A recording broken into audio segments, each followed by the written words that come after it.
내란의 범죄 사실은 여전히 있는 것이고 그것은 공수처에서 앞으로 수사를 할 것이고 검찰에서 기소를 해서 형사법정에서 내란죄 성부 여부가 무죄 여부가 유죄 여부가 판단될 것입니다. 우리는 이곳에서 헌법 위반을 다루게 될 것입니다. 소추자인 국회에서 잠깐. 오늘 내란죄를 철회한다는 발언을 했습니다. 지금 사실 언론들이 제일 관심 갖는 게 내란죄라는 거 아닙니까? 그죠? 내란죄인지 아닌지를 갖다가 철저히 심사를 해야 됩니다. 3개월, 5개월 이게 시간 정하고서 이때까지 조사가 제대로 안 되더라도 무조건 끊겠다. 이거는 사실 재판제도로서는 굉장히 문제가 많은 거거든요. 그동안 내란죄 굉장히 주목을 받았죠. 그리고 탄핵 소추의 큰 이유 중에 하나로 내란죄가 언급이 된 건데 화면 좀 보겠습니다. 지금 국회 탄핵 소추단 소추위 측에서 윤석열 대통령 탄핵 사유에 내란죄 부분을 철회하겠다. 그러면 형법이 아닌 헌법 위반만 심리해달라. 내란죄는 형법에 들어가 있는 건데 이 부분을 철회하겠다. 이경민 변호사, 이건 어떤 의미를 갖습니까 지금? 일단은 뭐 국회에서 이제 하는 역할이 검찰이랑 비슷하다고 생각을 하시면 좀 쉬울 것 같습니다. 예. 그래서 검찰에서는 이제 어떻게 보면 확실한 것, 이 헌법재판소에서는 헌법 위반된 사항만을 집중적으로 좀 심리를 하게 해서 예. 이 파면에 이르는 그런 중대한 법 위반이 있는지 결국 그런 부분 측면에서 판단을 하게 되면 그냥 이 비상계엄을 선포를 했을 때 그때 당시에 이 비상계엄 선포에 준하는 그런 요건들이 맞았는지 이런 부분들에 대해서 이제 헌재에서 심리를 해달라는 취지로 생각하시면 될 것 같고 내란죄와 관련된 부분은 결국 이제 형사처벌의 대상인데 예. 그 부분에 대해서까지 이 어떻게 보면 헌법재판소에서 심리를 하게 되면 뭐 이후에 좀 절차들이 좀 지연되는 그런 부분들도 생각을 안 할 수는 아무래도 없을 것 같고 심리가 길어질 수 있다. 이런 거를 지금 소추위 쪽에서 판단한 걸까요? 그렇습니다. 예, 그런 부분에서 이제 생각을 했을 때는 좀 신속하고 빠르게 이제 결정을 위해서 이 비상계엄 선포와 관련된 부분에 한정해서 헌법적으로 이제 이런 부분들이 이제 위헌에 해당하는 요소가 있는지 이런 부분을 판단을 해달라.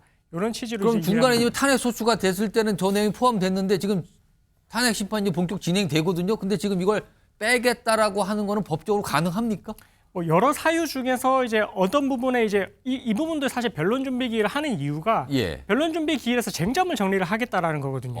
그래서 오늘도 이제 변론 준비 기일에서는 결국 이런 부분들에 한정해서 이제 쟁점을 이제 축소화시키고 이 부분에 대해서 판단을 집중적으로 받아보겠다라고 하는 입장을 이제 밝힌 것이고, 예. 그래서 이런 여러 뭐 소추 사유 중에 이렇게 철회를 하는 부분은 당연히 가능한 부분이고요. 그래서 그 부분에 대해서 이제 앞으로 변론 기일에서 서로가 이제 신청했던 증거와 증인들을 통해서 이런 부분들에 대해서 중대한 법 위반이 있는지 여부를 판단을 하게 될 것 같습니다.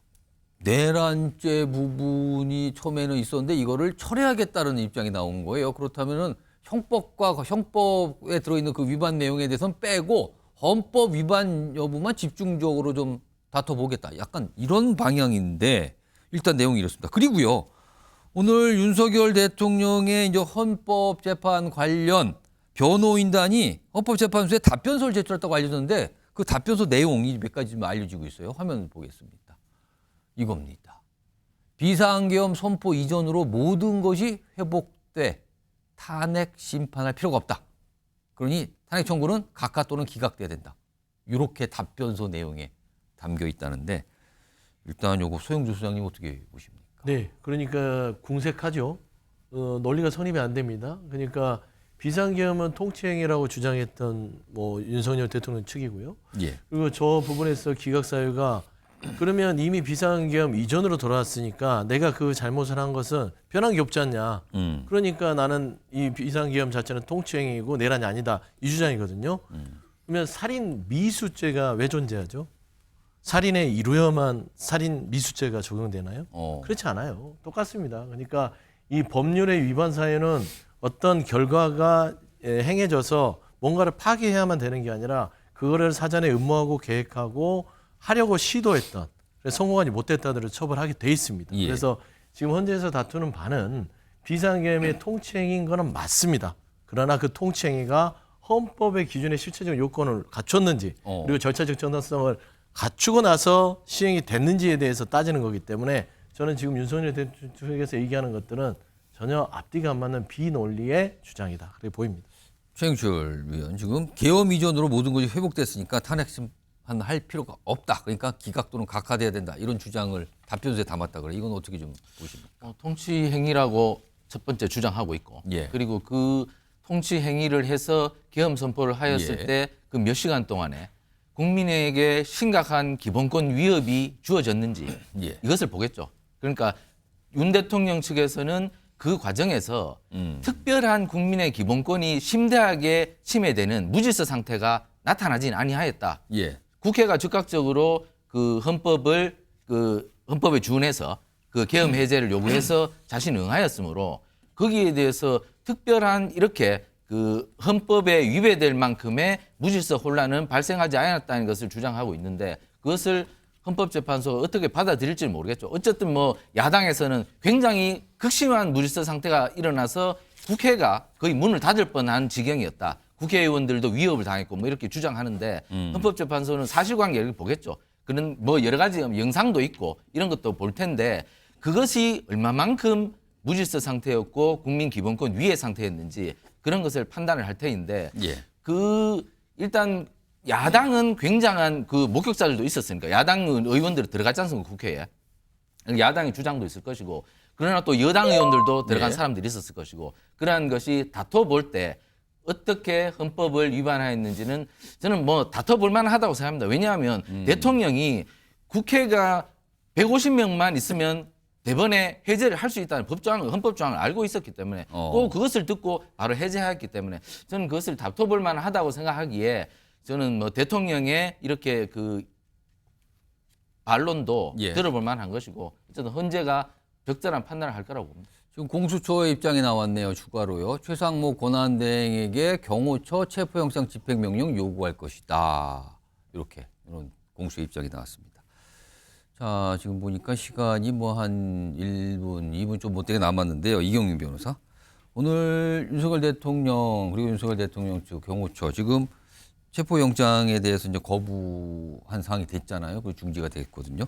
향후에 윤석열 대통령의 탄핵 심판에 오늘 이 상황이 어떤 영향을 좀 미칠 거로 판단이 될까요?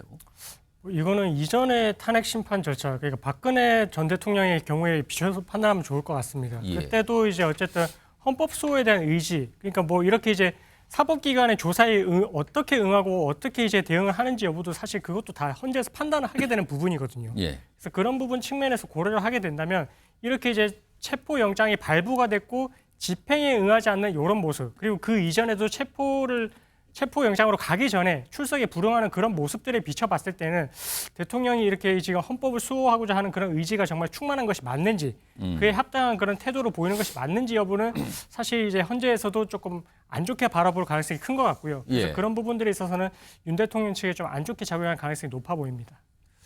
자, 공수처. 지금 뭐 아까 속보 전해졌잖아요. 공수처가 지금 오전에 이 체포영장 집행이 중지가 되고 철수한 뒤에 어떤 거면 향후에 어떻게 할지를 검토하겠는데 일단 최상목 권한대행에게 경호처에 대해서 영장 집행, 그러니까 이거 막지 마라 이런 걸 좀 그렇게 지휘하도록 요구하겠다는 내용이 나왔어요. 과연 이 요구에 최상목 권한대행이 따를지 그리고 그 이유는 또 어떻게 될지 이건 좀 지켜봐야 되는 상황인데 이경인 변호사 주말 동안에 정말 공수처의 또 집행 시도가 없을까요? 이건 어떻게 봐야 될까요? 체포영장이 유효기간이 남아있기 때문에 시도를 할 가능성은 충분히 존재를 하고요. 근데 대신 이제 뭐 안정 가능성, 그 다음에 지금 최상목 권한대행에게 어떻게 보면 예. 교통정리를 해달라는 취지가 비슷합니다. 그런 취지 예. 같아요. 그래서 만약에 그런 부분들이 뭐 조금 받아들여지게 될 것 같으면 아. 그러면 다시 집행을 나갈 수도 있을 것 같습니다. 약간 변수가 좀 남아 있다는 뜻으로 들립니다. 알겠습니다.